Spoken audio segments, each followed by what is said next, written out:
आदित्यनाथ क्या कुछ कहना सुनते हैं। इस विरासत पर गौरव की अनुभूति हर व्यक्ति को करना चाहिए। बहुत ही विरासत का संरक्षण हो, उनके संवर्धन के लिए हम सामूहिक प्रयास करें। आपने देखा होगा, वोट आपने बुलंदशहर में दिया होगा, लेकिन परिणाम काशी में काशी विश्वनाथ धाम के रूप में, अयोध्या में श्री राम जन्मभूमि में भव्य मंदिर के निर्माण के रूप में देखने को मिला।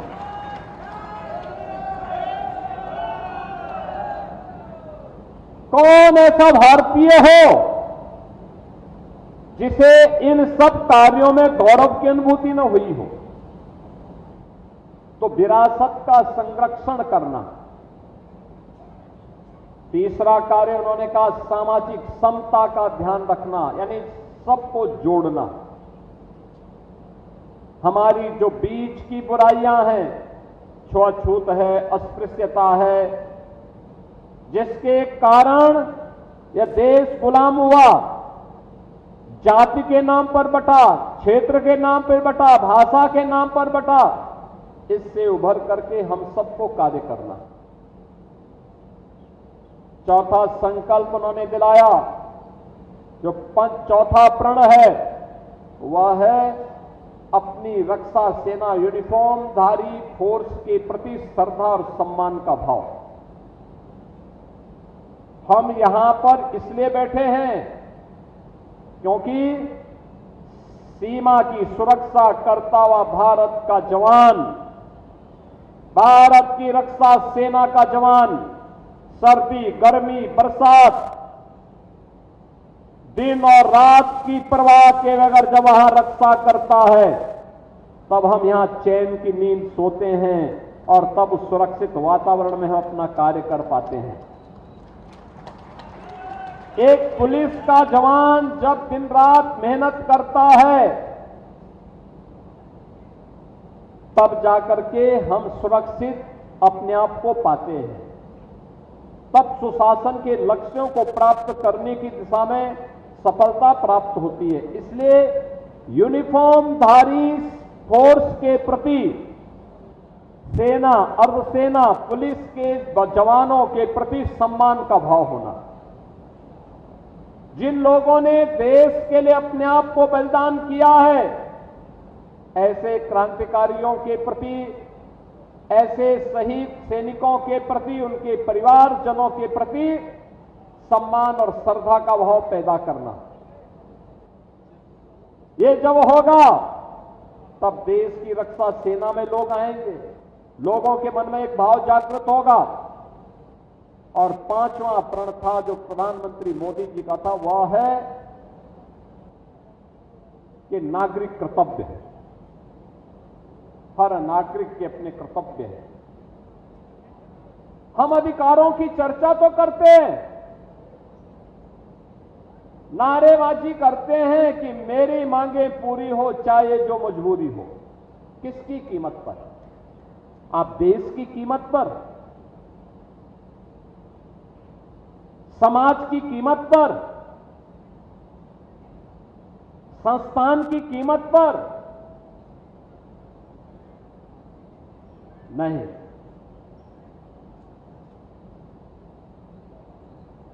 नागरिक कर्तव्य, नागरिक कर्तव्य वह होता है जहां पर एक छात्र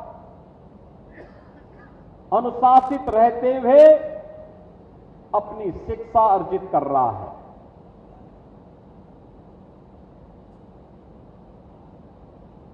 जहां पे एक शिक्षक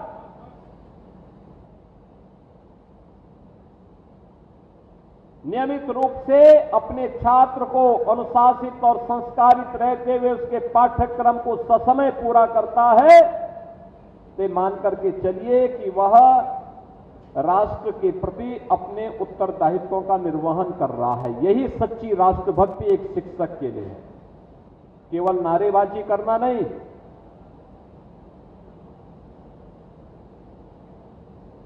जहां एक व्यापारी ईमानदारी के साथ अपना व्यापार करते हुए एक सामान्य उपभोक्ता का भी शोषण नहीं कर रहा है और जो टैक्स उससे ले रहा है उस टैक्स में गवर्नमेंट का हिस्सा गवर्नमेंट तक पहुंचाने का काम कर रहा है, कालाबाजारी को विरोध कर रहा है, वह उसकी राष्ट्रभक्ति भी है और राष्ट्र के प्रति उसके कर्तव्यों का निर्वहन भी है। एक किसान सर्दी, गर्मी, बरसात की चिंता के बगैर ईमानदारी के साथ अपनी खेती बाड़ी के कार्य को संपन्न करते हुए अन्न उत्पादन कर रहा है, देश के पेट को भरने का काम कर रहा है, उस समय वह किसान देश के प्रति अपने कर्तव्यों का निर्वहन करता हुआ दिखाई देता है। यानी अलग अलग क्षेत्र में जब सभी लोग मिलकर के कार्य करते हैं और अपने उत्तरदायित्व का ईमानदारी पूर्वक निर्वहन करते हैं तो वह उसकी राष्ट्रभक्ति भी है और राष्ट्र के प्रति उसका कर्तव्य भी है। और जिस देश में कर्तव्य को महत्व दिया जाता है, जहां पर लोग अपने स्वयं के अधिकार से महत्वपूर्ण अपना स्वयं का कर्तव्य मानते हैं, वही देश आगे बढ़ता है, वही विकसित होता है। आत्मनिर्भर और विकसित भारत की यही आधारशिला हो सकती है और यही एक आत्मनिर्भर और विकसित भारत की संकल्पना को पूरा करेगा। सैनिक स्कूल अपने आप में नाम से ही एक अनुशासित और संस्कारित वातावरण की ओर हम सबका ध्यान आकर्षित करता है। अनुशासित और संस्कारित वातावरण। आप मुझे बताइए, अगर सैनिक के मन में अपने राष्ट्र के प्रति भाव न हो तब तो गड़बड़ हो जाएगी। हर सैनिक के लिए देश प्रथम होता है, नेशन फर्स्ट। देश के हित के विपरीत कोई आचरण स्वीकार्य नहीं। मेरे हित से महत्वपूर्ण देश का हित है। मुझे अपने हित की तिलांजलि देकर के देश के हित को मुझे करना होगा। यह भाव एक सैनिक के मन में होता है, तब वह देश की रक्षा करते हुए अपने आप को बलिदान करता है और तब देश की सुरक्षा होती है। याद करिए ना, अगर सैनिक भी ये सोचे कि मैं बॉर्डर में हूं, मुझे सर्दी लग जाएगी, मैं राजस्थान की रेगिस्तान में 50 और 52 डिग्री टेम्परेचर में झुलसाती हुई भयंकर गर्मी में क्यों सीमा की रक्षा करूंगा, मुझे भी छाव चाहिए, मेरे भी बाल बच्चे हैं, तब तो हो गई देश की सुरक्षा। लेकिन नहीं, उस सैनिक के लिए देश पहले होता है, परिवार बाद में होता है, फिर उसका स्वयं का हित सबसे बाद में होता है, तब वह देश को कुछ अच्छा दे पाता है। -20, -40 डिग्री टेम्परेचर में हमारा सैनिक जब कारगिल की उन पहाड़ियों में देश की सुरक्षा करता है, सजग होकर के देश की पहरेदारी करता है, तब देश सुरक्षित होता है। और उसी पहरेदारी के लिए से अब यहां पे सरदार रज्जू भैया के नाम पर सैनिक विद्या मंदिर, यानी रज्जू भैया सैनिक विद्या मंदिर, यह स्थापित किया गया है और इसके लिए भूमि दान दिया है बाबा राजपाल सिंह जी ने। बहनों और भाइयों, दुनिया के अंदर अनेक ऐसे उदाहरण आपको मिलेंगे। मुझे पिछले दिनों जापान जाने का अवसर मिला था। जापान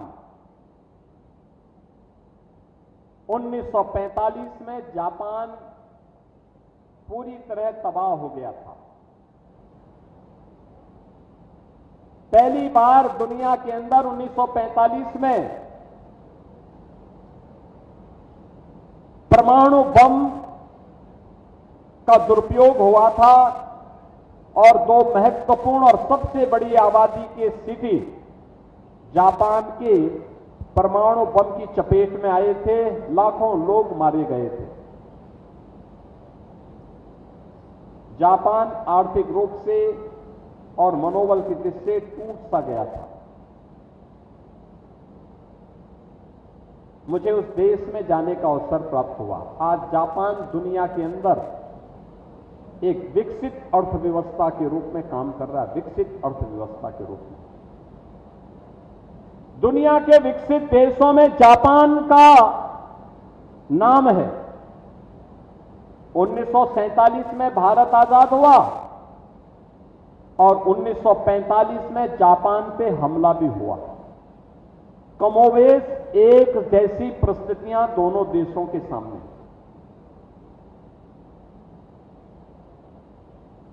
भारत ने जो प्रगति की है, आज जो प्रगति दिखाई देती है, पिछले 12 वर्ष में प्रधानमंत्री मोदी जी के नेतृत्व में जो प्रगति की है वो अभिनंदनीय है। भारत आज दुनिया की चौथी बड़ी अर्थव्यवस्था बन चुका है।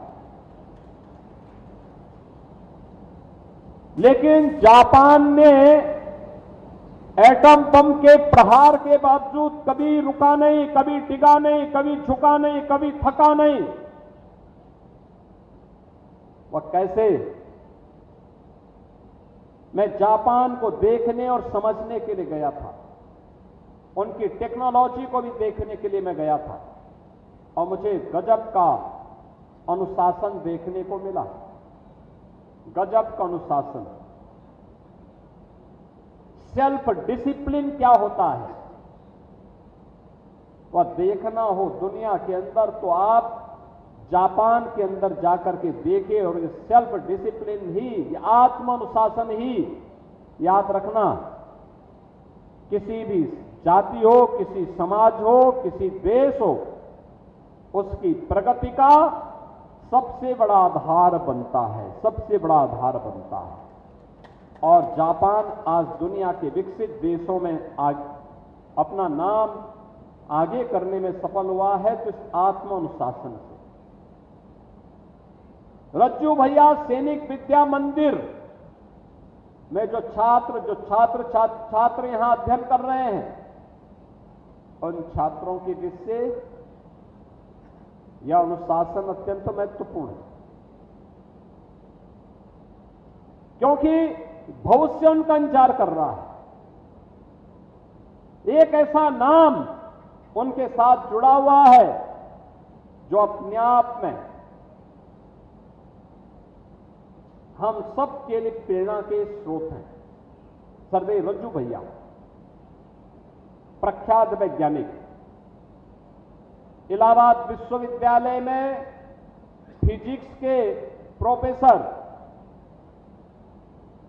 राष्ट्रीय स्वयंसेवक संघ जो दुनिया का सबसे बड़ा सामाजिक संगठन है, इसके चतुर्थ सरसंघ चालक। 1994 से सन 2000 तक सर्वे रज्जू भैया ने राष्ट्रीय स्वयंसेवक संघ के सरसंघ चालक के रूप में, यानी राष्ट्रीय स्वयंसेवक संघ के चीफ के रूप में पूरे देश और दुनिया के लाखों स्वयंसेवकों को नेतृत्व दिया था। अनेक प्रकल्पों पर कार्य प्रारंभ किया,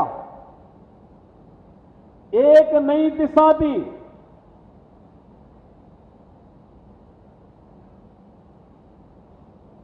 क्या अद्भुत व्यक्तित्व था,